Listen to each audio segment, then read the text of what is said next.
दोस्तों, क्या कभी आपने नोटिस किया है जो इंसान ऑनेस्ट होता है वो स्ट्रगल करता दिखता है। जो किसी का बुरा नहीं चाहता उसके साथ ही बिट्रेयल हो जाता है। और जो मेहनत करता है उसका रिजल्ट डिले हो जाता है। और जो लोग शॉर्टकट लेते हैं वो कभी कभी आगे निकलते हुए दिखाई देते हैं। तब माइंड में एक क्वेश्चन जरूर आता है कि अगर मैं गलत नहीं हूं तो मेरे साथ गलत क्यों हो रहा है। और ये क्वेश्चन सिर्फ आपका नहीं है, ये क्वेश्चन हर जनरेशन, हर रिलीजन, हर फिलोसफर, हर ऑर्डिनरी इंसान ने कभी ना कभी पूछा जरूर है। और ये क्वेश्चन है, why do bad thing happens to good people, यानी कि अच्छे लोगों के साथ ही बुरा क्यों होता है। तो आज की इस वीडियो में हम इस क्वेश्चन को सिर्फ इमोशनल एंगल से नहीं बल्कि साइकोलॉजिकल, फिलोसफिकल, स्पिरिचुअल और प्रैक्टिकल एंगल से समझने वाले हैं। और एंड तक आपको शायद एक अनकंफर्टेबल ट्रुथ भी समझ आ जाए कि लाइफ फेयर नहीं होती लेकिन मीनिंगलेस भी नहीं होती। तो चलिए वीडियो को शुरू करते हैं। मैं हूं सौरभ और आप देख रहे हैं अनफोल्ड इंडिया। सबसे पहले दोस्तों, एक अनकंफर्टेबल बात, हम अक्सर बिलीव करते हैं कि अगर मैं अच्छा इंसान हूं तो मेरे साथ अच्छा होना चाहिए। अगर मैं किसी को हर्ट नहीं करता तो मुझे हर्ट नहीं होना चाहिए। अगर मैं ऑनेस्ट हूं तो लाइफ मुझे रिवॉर्ड करेगी। और ये थिंकिंग ऑब्वियसली एक नेचुरल थिंकिंग है, लेकिन प्रॉब्लम ये है कि दुनिया इस फॉर्मूले पर काम ही नहीं करती। लाइफ कोई स्कूल एग्जाम नहीं है जहां गुड बिहेवियर के मार्क्स मिलते हैं। लाइफ एक कॉम्प्लेक्स सिस्टम है जहां luck, timing, family background, economy, health, politics, relationship और रैंडम इवेंट्स सब एक रोल प्ले करते हैं। आप अच्छे हो सकते हो लेकिन मार्केट क्रैश हो सकता है। आप लॉयल हो सकते हो लेकिन सामने वाला इमैच्योर हो सकता है। आप हार्ड वर्किंग हो सकते हो लेकिन अपॉर्चुनिटी किसी और को मिल सकती है। आप डिसिप्लिन्ड हो सकते हो लेकिन हेल्थ इश्यूज आ सकते हैं। इसका मतलब ये नहीं है कि आपका अच्छा होना यूजलेस है। इसका मतलब ये है कि गुडनेस गारंटी नहीं है। गुडनेस डायरेक्शन है। अच्छा इंसान होना लाइफ इंश्योरेंस पॉलिसी नहीं है, ये एक इंटरनल कंपास है। अब बात करते हैं दोस्तों ह्यूमन माइंड की। ह्यूमन माइंड फेयरनेस चाहता है और ये कहीं ना कहीं फेयरनेस के लिए वाइड भी है। बचपन से ही हमें सिखाया जाता है कि अच्छा करोगे तो अच्छा मिलेगा, बुरा करोगे तो बुरा मिलेगा। और ये मॉरल टीचिंग जरूरी भी है क्योंकि सोसाइटी इसी से स्टेबल बनी रहती है। लेकिन जब रियल लाइफ में हम देखते हैं कि करप्ट लोग रिच हो जाते हैं, ऑनेस्ट लोग स्ट्रगल करते हैं, सेल्फिश लोग एंजॉय करते हैं और काइंड लोग सफर करते हैं, तो हमारे अंदर एक इमोशनल कॉन्फ्लिक्ट क्रिएट हो जाता है। हम सोचने लगते हैं कि सिस्टम में कुछ तो गड़बड़ है। और सच ये है कि हाँ, गड़बड़ तो है। दुनिया मॉरली परफेक्ट सिस्टम नहीं है। दुनिया मैथमेटिकली बैलेंस सिस्टम भी नहीं है। दुनिया एक मेसी, अनप्रिडिक्टेबल, अनफेयर सिस्टम है। लेकिन यहाँ एक इंपॉर्टेंट डिस्टिंक्शन आती है। लाइफ अनफेयर हो सकती है लेकिन इसका मतलब ये नहीं है कि गुड वैल्यू मीनिंगलेस है। फेयरनेस हमेशा विजिबल नहीं होती दोस्तों। कभी कभी आपका अच्छा नेचर आपको इंस्टेंट रिवॉर्ड नहीं देता, लेकिन लॉन्ग टर्म में trust, reputation, peace of mind और मीनिंगफुल रिलेशनशिप जरूर देता है। और कभी कभी बैड पीपल शॉर्ट टर्म में जीत भी जाते हैं लेकिन लॉन्ग टर्म में उनका कैरेक्टर ही उनकी पनिशमेंट बन जाता है। अब बात करते हैं दोस्तों कर्मा की। इंडिया में जब भी ये क्वेश्चन आता है कि अच्छे लोगों के साथ बुरा क्यों होता है तो सबसे कॉमन आंसर यही होता है, कर्मा। लेकिन कर्मा को हम अक्सर ओवर सिंप्लीफाई कर देते हैं। हम सोचते हैं good karma is equals to good result, bad karma is equals to bad result. लेकिन रियल लाइफ इतनी सिंपल नहीं है। कर्मा का डीपर मीनिंग सिर्फ पनिशमेंट और रिवॉर्ड नहीं है। कर्मा का मतलब है एक्शन, इंटेंशन, कॉन्सिक्वेंस और पैटर्न। आप जो एक्शन लेते हो वो आपका कैरेक्टर को शेप करते हैं। आपके कैरेक्टर आपके डिसीजन को शेप करते हैं। आपके डिसीजन आपकी लाइफ के डायरेक्शन को शेप करती है। लेकिन कर्मा का मतलब ये नहीं है कि हर बैड इवेंट आपकी गलती की पनिशमेंट है। अगर किसी गुड पर्सन के साथ एक्सीडेंट हो जाता है, इसका मतलब ये नहीं है कि उसने कुछ गलत ही किया था। अगर किसी ऑनेस्ट पर्सन को फाइनेंशियल लॉस हो गया है तो इसका मतलब ये नहीं है कि वो स्पिरिचुअली वीक है। अगर किसी काइंड पर्सन को बिट्रेयल मिला है तो इसका मतलब ये नहीं है कि यूनिवर्स उसको पनिश कर रहा है।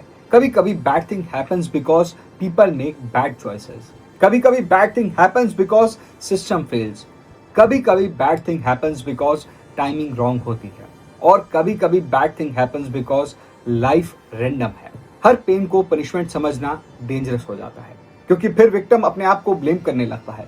और हर सक्सेस को गुड कर्मा समझना भी डेंजरस है क्योंकि फिर एक सक्सेसफुल इंसान एरोगेंट हो जाता है। रियल विजडम ये है दोस्तों कि हर इवेंट का रीजन हो सकता है लेकिन हर इवेंट का मॉरल रीजन नहीं होता। अब बात करते हैं कि अच्छे लोग ज्यादा सफर करते हुए क्यों नजर आते हैं। एक इंटरेस्टिंग क्वेश्चन ये भी है कि क्या गुड पीपल एक्चुअली सफर करते हैं या वो सफरिंग को ज्यादा डीपली फील करते हैं। गुड पीपल जनरली सेंसिटिव होते हैं, उनमें एम्पैथी ज्यादा नजर आती है। वो दूसरों की फीलिंग को इग्नोर नहीं कर पाते, वो रिलेशनशिप को लाइटली नहीं ले पाते, वो गिल्ट को फील करते हैं, वो सेल्फ रिफ्लेक्शन करते हैं। इसीलिए जब उनके साथ बिट्रेयल होता है, वो सिर्फ इंसिडेंट से हर्ट नहीं होते, वो मीनिंग से भी हर्ट होते हैं। उनका माइंड बार बार पूछता है कि मैंने तो इसके साथ अच्छा किया था, फिर इसने मेरे साथ ऐसा कैसे कर दिया। गुड पीपल का पेन सिर्फ लॉस का पेन नहीं होता, वो इनजस्टिस का पेन भी होता है, और इनजस्टिस का पेन नॉर्मल पेन से ज्यादा हैवी नजर आता है। एक सेल्फिश इंसान हर्ट होता है, वो क्विकली मूव ऑन कर देता है, ब्लेम कर देता है और रिवेंज मोड में चला जाता है। लेकिन एक अच्छे इंसान खुद से क्वेश्चन करने लगता है कि कहीं मेरी गलती तो नहीं, कहीं मैंने ज्यादा ट्रस्ट तो नहीं कर लिया, क्या मैं स्टूपिड था, क्या दुनिया में गुड होना एक वीकनेस है। और यहाँ सबसे इंपॉर्टेंट बात हमें समझनी है, गुड होना वीकनेस नहीं है, बाउंड्रीज के बिना गुड होना वीकनेस बन सकती है। काइंडनेस पावरफुल है, लेकिन kindness without boundaries self damage बन सकती है। हेल्पफुल होना अच्छा है, लेकिन हर किसी के लिए अवेलेबल रहना सेल्फ निग्लेक्ट बन जाता है। फॉरगिवनेस मैच्योर है, लेकिन रिपीटेड डिसरिस्पेक्ट टॉलरेट करना विजडम नहीं है। गुड पीपल को लाइफ यही लेसन देती है कि अच्छा बनो लेकिन नेटिव मत बनो, सॉफ्ट हार्ट रखो लेकिन वीक बाउंड्रीज मत रखो। अब एक डिफिकल्ट ट्रुथ की बात करते हैं। कभी कभी बैड थिंग्स हमें तोड़ती नहीं हैं, वो हमें रिवील करती हैं कि जब लाइफ इजी होती है तो हम अपने आप को फुली नहीं जानते, हम अपनी स्ट्रेंथ नहीं जानते, हम अपना पेशेंस नहीं जानते, हम अपनी वैल्यूज नहीं जानते। लेकिन जब क्राइसिस आता है तब पता चलता है कि कौन जेन्युइनली साथ है, कौन सिर्फ कन्वीनियंस तक था, हम कितने रेजिलिएंट हैं, हम किसी चीज के लिए स्टैंड कर सकते हैं और हम किस चीज को टॉलरेट नहीं कर सकते हैं। पेन कंफर्टेबल नहीं होता, लेकिन पेन क्लैरिफाइंग होता है। पेन आपको दिखाता है कि आपकी लाइफ में क्या फेक था, पेन आपको दिखाता है कि आपके रिलेशनशिप में कौन रियल था, पेन आपको दिखाता है कि आपके अंदर कितनी स्ट्रेंथ हिडन है। इसका मतलब ये नहीं है कि पेन गुड है, पेन पेनफुल ही होता है, लेकिन पेन यूजलेस नहीं होता। अगर आप उससे लर्न करते हो तो एक हार्ट ब्रेक आपको बेटर पार्टनर चूज करना सिखा देता है, एक फेलियर आपको बेटर स्ट्रैटेजी सिखाता है, एक बिट्रेयल आपको बाउंड्री सिखाता है, एक फाइनेंशियल लॉस आपको रिस्क मैनेजमेंट सिखाता है, एक हेल्थ इशू आपको प्रायोरिटीज सिखाती है। लेकिन लाइफ का एक हार्श पैटर्न ये है कि कभी कभी विजडम फ्री में नहीं मिलती, उसका एक प्राइस होता है जो है पेन। और एक और बात दोस्तों कि बहुत लोग लाइफ में गुड तो होते हैं लेकिन क्लियर नहीं होते। वो गुड हैं लेकिन डिसीजन नहीं ले पाते, वो ऑनेस्ट है लेकिन असर्टिव नहीं है, वो हार्ड वर्किंग है लेकिन स्ट्रैटेजिक नहीं है, वो लॉयल है लेकिन रॉन्ग पीपल के साथ लॉयल। और फिर वो कहते हैं कि मैं अच्छा हूं फिर मेरे साथ बुरा क्यों होता है। तो गुड होना इंपॉर्टेंट है, लेकिन लाइफ में सिर्फ गुड होना इनफ नहीं है। आपको अवेयर भी होना पड़ेगा, आपको स्ट्रांग भी होना पड़ेगा, आपको स्ट्रैटेजिक भी होना पड़ेगा, आपको बाउंड्रीज भी रखनी पड़ेंगी और आपको अनकंफर्टेबल डिसीजन भी लेने पड़ेंगे। तो दुनिया अक्सर सिर्फ गुड लोगों को रिवॉर्ड नहीं करती, दुनिया उन गुड लोगों को रिवॉर्ड करती है जो इमोशनली मैच्योर, प्रैक्टिकली इंटेलिजेंट और कंसिस्टेंटली डिसिप्लिन्ड होते हैं। अच्छा होना फाउंडेशन है, लेकिन फाउंडेशन से ऊपर स्ट्रक्चर भी बनाना पड़ता है। आप ऑनेस्ट हो, गुड, लेकिन क्या आप स्किल्ड हो, क्या आप लॉयल हो, गुड, लेकिन क्या आप राइट पीपल को चूज कर रहे हो। आप हार्ड वर्किंग हो, बहुत अच्छा है, लेकिन क्या आप राइट डायरेक्शन में हार्ड वर्क कर रहे हो। आप इमोशनल हो, बहुत अच्छा है, लेकिन क्या आप इमोशनली रेगुलेटेड हो। तो लाइफ का अनफेयरनेस कभी कभी एक सिग्नल होता है, सिर्फ गुड मत रहो, ग्रो भी करो। अब बात करते हैं दोस्तों कंपैरिजन की। Bad thing happens to everyone, लेकिन सफरिंग तब डबल हो जाती है जब हम अपनी लाइफ को किसी और से कंपेयर करने लगते हैं। आप स्ट्रगल कर रहे हो और सोशल मीडिया पर कोई लग्जरी वेकेशन पर है। आप जॉब के लिए अप्लाई कर रहे हो, कोई लिंक्डइन पर प्रमोशंस को अनाउंस कर रहा है। आप रिलेशनशिप ट्रॉमा से रिकवर कर रहे हो और कोई कपल रील्स बना रहा है। आप लोन पे कर रहे हो और कोई न्यू कार की डिलीवरी की फोटो डाल रहा है। तो माइंड तुरंत बोलता है कि व्हाई मी। लेकिन प्रॉब्लम ये है कि हम अपनी फुल मूवी कंपेयर करते हैं किसी और के ट्रेलर से। आपको उनका स्ट्रगल नहीं दिखता, उनके फियर्स नहीं दिखते, उनकी फैमिली प्रॉब्लम्स नहीं दिखती, उनकी हेल्थ एंजाइटी नहीं दिखती, उनका डेप्थ नहीं दिखता, उनकी लोनलीनेस नहीं दिखती। सोशल मीडिया ने ह्यूमन सफरिंग को इनविजिबल बना दिया है। सब सक्सेसफुल दिख रहे हैं, सब हैप्पी दिख रहे हैं, सब सॉर्टेड दिख रहे हैं, लेकिन ट्रुथ ये है हर इंसान किसी ना किसी इनविजिबल बैटल से गुजर रहा है। आपका पेन रियल है, लेकिन आप अलोन नहीं हो। और दोस्तों, जब कुछ बुरा होता है ना, तो पहला क्वेश्चन नेचुरली ये होता है कि व्हाई मी। ये ह्यूमन है, ये नॉर्मल है, ये वैलिड है। लेकिन अगर हम सालों तक इसी क्वेश्चन में अटके रहे तो लाइफ फ्रीज हो जाती है। व्हाई मी का आंसर कभी कभी मिलता ही नहीं है। क्यों ब्रेकअप हुआ, क्यों डिजीज आई, क्यों लॉस हुआ, क्यों बिट्रेयल मिला और क्यों अपॉर्चुनिटी चली गई। कभी कभी आंसर नहीं मिलता और यही लाइफ का हार्डेस्ट पार्ट है कि क्लोजर के बिना मूव फॉरवर्ड करना। बट हीलिंग तब स्टार्ट होती है जब क्वेश्चन शिफ्ट हो जाता है। व्हाई मी से व्हाट नाउ? अब मैं क्या सीख सकता हूँ? अब मैं किस चीज को चेंज कर सकता हूँ? अब मुझे किस से डिस्टेंस बनाना है? अब मुझे अपनी हेल्थ, स्किल्स, मनी, रिलेशनशिप को कैसे रिबिल्ड करना है? अब मुझे अपनी स्टोरी का नेक्स्ट चैप्टर कैसे लिखना है? पेन आपके कंट्रोल में नहीं होता, रिस्पॉन्स आपके कंट्रोल में होता है। जो हुआ वो अनफेयर हो सकता है, लेकिन जो उसके बाद बनोगे वो आपके डिसीजन है।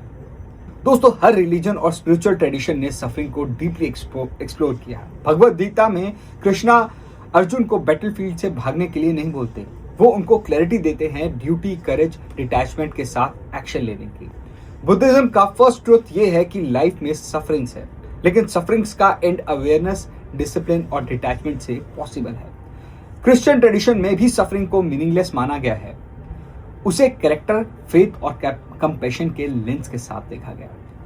फिलोसफर तो ये भी कहते हैं कि you cannot control what happens to you, but you can control your judgement, your response and your character.